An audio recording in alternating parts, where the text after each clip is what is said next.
Hi, this is Leslie again with the video on abrogation, and indeed this is the last of the 6 videos that I have been recording on the subject of abrogation. So now very briefly to recap the lessons that we have kind of drawn from in the previous 5 videos. We were asking, of course, what is abrogation?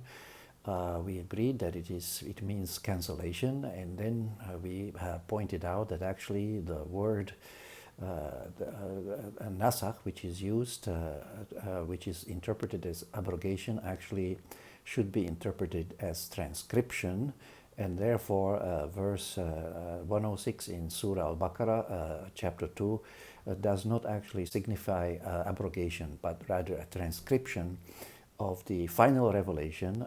It represents a reiteration of the previous revelation in the form of the final revelation. Let's put it that way. So then we have also looked at some of the reasons why abrogation emerged.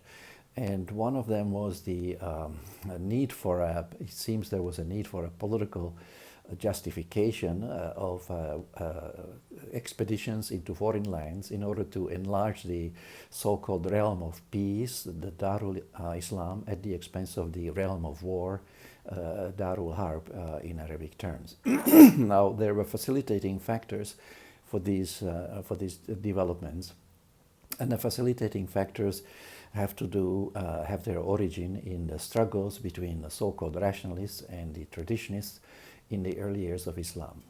You see, as the revelation came and people began to discuss the meaning of various verses, some disagreements arose as to what this or that particular verse meant. And now 2 distinct groups emerged. One we can call the rationalists, or who are also sometimes called the people of opinion, or Ahl al-Rai, and the other group is known as the traditionists, and they are referred to as the traditionists or the Ahl al-Hadith. So now when it came to interpreting different verses, the rationalists preferred to use reason to get at the meaning of the verse, while the traditionists pointed to tradition as a better guide in order to understand revelation. So out of this conflict arose actually a significant amount of tension between reason and tradition, if you like.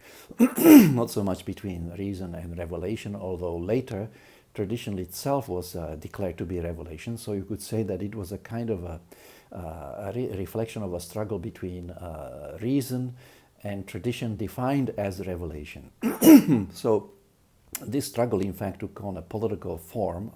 In 786, Musa al-Hadi slaughtered 5,000 people for essentially for the crime of thinking, because they were thinkers. These people were known as the so-called free thinkers, and they were slaughtered according to Suyuti in year 786. This was reported by Jamaluddin al-Afghani in his debate with Renan, and reported in a book called, I believe, Modernist Islam, edited by Charles Kurzman of Oxford University. You can find the reference there. Anyway, the extermination of 5,000 philosophers was a big blow for the advocates of reason. And many people who were in favor of using reason to understand revelation and to implement revelation were simply exterminated. Now that was very serious. And as I mentioned, the entire event reminded me of the of the purges of the traditionists a millennium later that took place in France during the French Revolution under the rule of the Jacobins, who also basically exterminated about 16,000 of their opponents, most of whom could be described as adherents of tradition or the supporters of the monarchy, which the French revolutionaries overthrew at the time. So it seems that there's a certain strange parallel here. The difference being that in the Islamic history, in the Muslim world, the victims were the rationalists, while in Europe, Enlightenment Europe, the victims were the traditionists, we put it that way. Well, both are unfortunate, and I think both events result from a misunderstanding misarticulation of the proper relationship between reason and revelation, and also between reason and tradition, and finally between revelation and tradition. So if we wish to avoid such events in the future, I think we need to re-articulate the relationship between these three factors in such a way that the harmony which prevailed at first between revelation, reason, and tradition is restored. And the way to do that, I believe, is to reaffirm the preeminence of revelation, rehabilitate the reason, and also we need to subordinate tradition to revelation, because it seems that in the course of history, it wasn't only reason that became subordinated to tradition, but there's evidence that even revelation became subordinated to tradition. There are two common sayings that reflect this subordination of revelation to tradition. And the first of these sayings is that the Sunnah judges the Quran, as-Sunnah qadiya ala Quran in Arabic. Now, the second maxim that is common among the jurists and exegetes of the time is the saying that the revelation needs tradition more than tradition needs revelation. Now, in these two statements, what we see is a kind of reversal of the proper relationship between tradition and revelation. And in order for us to recapture the true spirit of Islam and an accurate understanding of the teaching of Islam, I think we need to restore the proper relationship between revelation and tradition, and also their relationship to reason.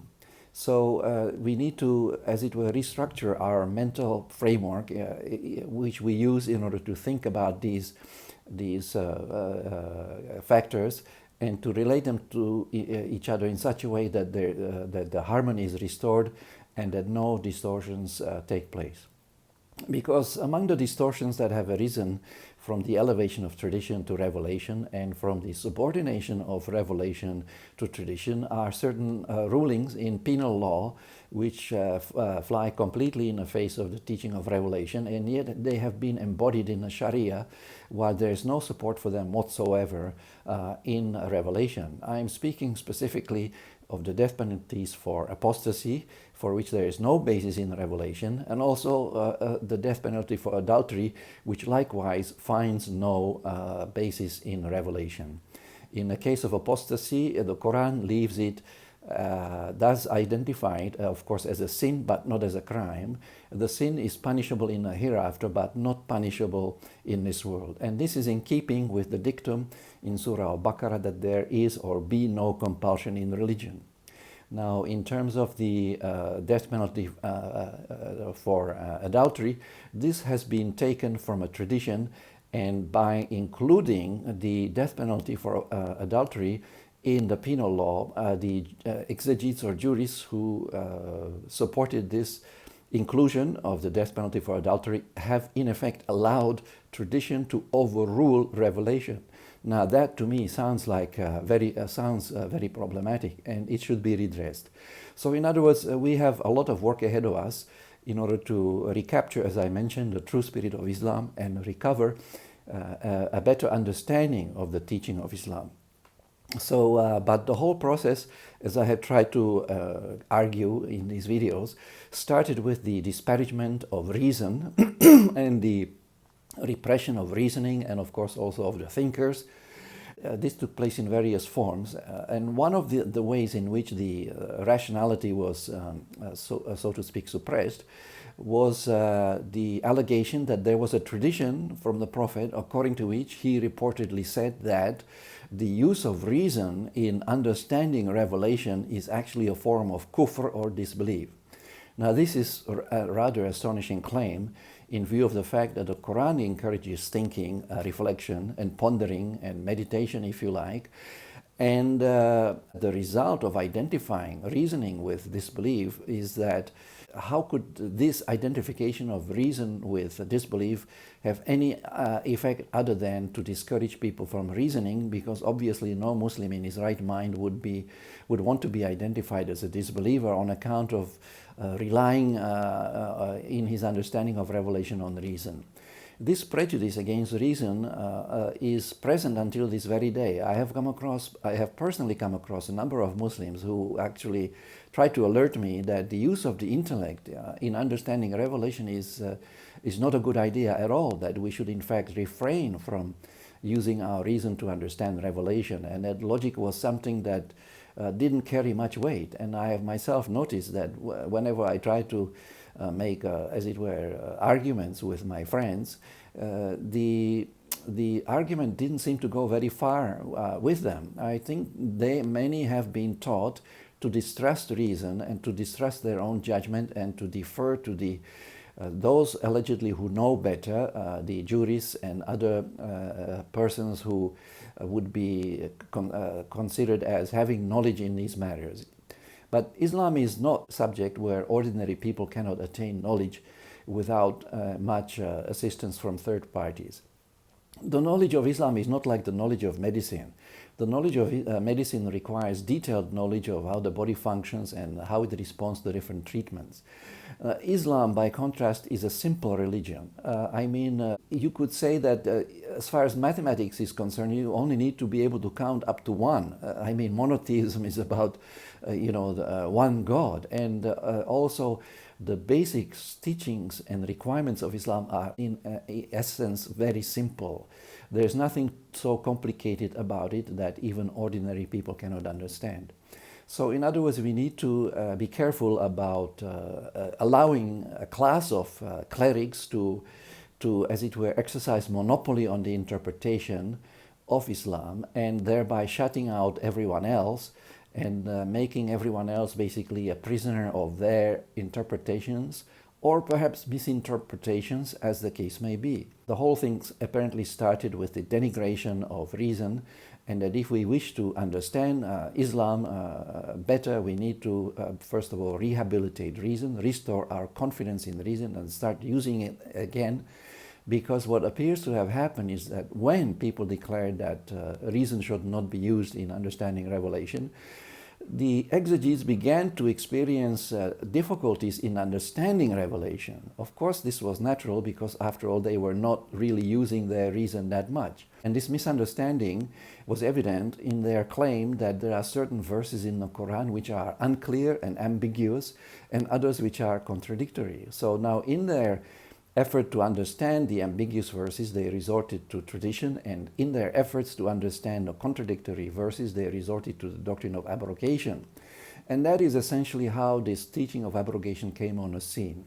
Now, it may have resolved some problems in the short term, but in the long term, the doctrine of abrogation caused considerable damage because it not only distorted the understanding of revelation and gave it a kind of militant aura or tenor, but also it has led to some very bad policy decisions in the past by some of the leaders of Muslims, such as Khwarizm Shah, who essentially slaughtered the Mongol traders when they came to visit. And after that, he also slaughtered the ambassadors that were dispatched by Genghis Khan to ask for justice. And of course, this gross injustice and an act of great impiety and ignorance and irrationality, you might say, is what basically triggered the response by the Mongols at the time, who came in large numbers and basically completely destroyed the Abbasid Empire as a result of these incidents, of this unwarranted aggression. So I think that in order to recover, as I said, the true teaching of Islam, we need to free reason from its shackles, and we need to restore the preeminence of revelation, and also to find the appropriate place for tradition. And in that way, hopefully, we will be able to make a fresh start and proceed accordingly, and with the agenda of renewing the Muslim civilization, as all Muslims, of course, would like to see.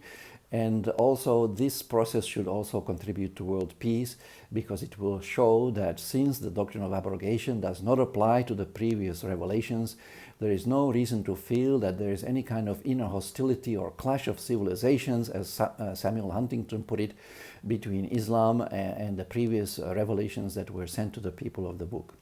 So these efforts should, in other words, help to contribute to a better understanding, conflict resolution, and improving the prospects of reaching and maintaining world peace.